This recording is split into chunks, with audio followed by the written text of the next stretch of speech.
वाले विरोधियों के भाषण सुनो। कोई पीसी करके कहता है कि लड़ाई तब तक जारी रहेगी जब तक इसकी सदस्यता नहीं चली जाती है।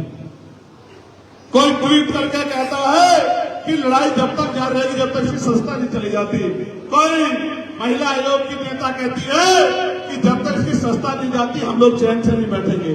एक अकेला चंद्रशेखर आजाद और उसकी पार्लियामेंट की आवाज इतनी भारी हो गई है सब लोगों पे, इन तमाम दलों पे, कि ये कहते हैं उसकी सदस्यता ले जा हमें छीननी है। अबे भैया, मैं तो उस मिट्टी का बना हूं।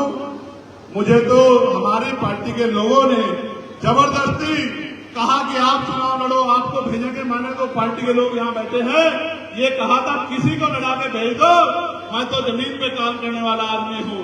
इन्होंने मुझसे कहा कि आप भाई आप ही को जाना है, आप बोलोगे तभी बात मजबूत होगी, तभी सरकारों में असर पड़ेगा। मैं सस्ता की परवाह नहीं करता, ना आज करता ना कभी करता। कल की जाति आज चली जाए, आपने वोट से दी थी, आपकी दी हुई ताकत है, जिस दिन चाहे चली जाए, लेकिन स्वाभिमान के साथ समझौता नहीं होगा। इसलिए मैंने आपसे कहा, मैंने आपको हजरत इमाम हुसैन का जो उदाहरण दिया था वो इसलिए दिया था कि उनके बच्चे कुर्बान हो रहे थे, लेकिन उन्होंने समझौता नहीं किया। वो उन्होंने अपनी जान की बाजी लगा दी, जंग हार गए, कुर्बानी हो गई, शहादत हो गई, लेकिन लोगों के दिलों में जिंदा रहे।